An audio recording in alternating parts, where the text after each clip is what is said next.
Welcome to a hidden sanctuary in Nashville that is one of the most biodiverse places you would be able to set your feet on 10 miles from a state capital. Green Door Gourmet is a very diverse ecosystem. So not only are we doing hay production, we're also doing what is known as specialty crops, which are all the things you eat. So from kale to collard greens, from turnips to rutabagas, we're growing a ton of different things here at Green Door Gourmet, including our famous strawberries that people fight over every year. So this farm has been in my husband's family since 1942. His parents purchased this farm in 1942 and began raising cattle and pigs and doing some hay production here as well. They were doing all the right things when I came along, but it was a cattle farm. When they were farming, what they were doing was actually very ahead of their time. Al's mother was a pre-med major at Vanderbilt in the 30s. That's pretty rare for a woman, right?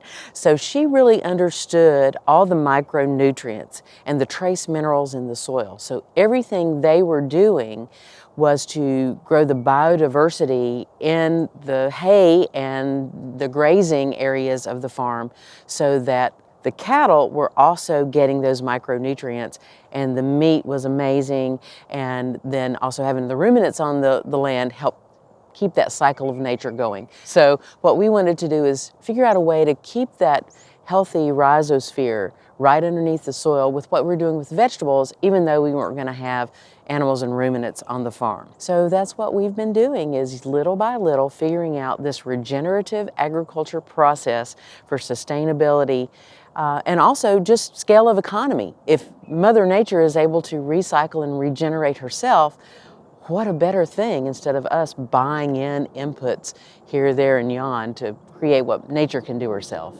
We do have areas that are no-till.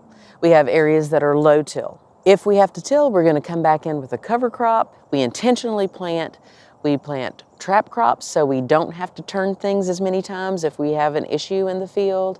The middle of our field is the highest point, and so if we want the water not to just run down the sides, we have to make sure that we're looking at how that tillage is set and having some swaths that can drain the water through those fields. So we've worked very hard to make sure that we're thinking about how to utilize the land to have a healthy ecosystem. To be a certified river-friendly farm means to us that we take it to the next level of being a protector of the greatest resource we have on our planet, which is water. If we don't have water, we don't have food. We don't have life. We have a riparian buffer, a 60-foot swath, so that even if we are doing some remediation and have to till something, we have 60 feet of biomass that would filter out any runoff going into the river. We care enough about our community and the health of our community that we're willing to take valuable land out of use and acreage into making sure that we have a safety zone to take care of all those things that mean so much to us. So here we are in our sorghum patch, and we have taken out the sorghum that we were going to be able to use to take the actual juice out of, and then the rest we're leaving in as a cover crop. This is going to break down and do two things. One, it's going to give us more carbon matter into the soil, creating almost a green manure. As so the plant breaks down, it's going to create all that good soil bacteria that we want to come in and make the nitrogen now available without putting on water-soluble nitrogen. It's going to be the right kind of nitrogen for the soil. And also the seed pods will fall, and we'll get a nice little volunteer stand of sorghum in this area. And it is always the first sorghum that we want to take to juice into making a sorghum product that we sell in the store. Yes, we make something out of it, we mill something out of it. These tops are beautiful in flower arrangements, so for our cut flowers, we can use a few of those for that. So multi-purpose plant that we have growing here. And it's just beautiful. I mean, this looks like fall. I mean, hello, it's great. Yeah. That is the overall goal. Not only the health of the soil and the river, but the health of the people that are consuming our products.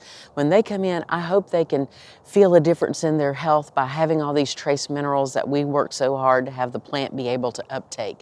That's what I hope they feel, healthy and happy. It's nice to see that there are people that understand that spending a little bit more money now on healthier food and healthier product is going to mean less medical bills down the way, so they're willing to spend that money with us to keep them healthy and to also keep something that's really important to the overall health of the community, the cleanliness of our waterways and the environment as well.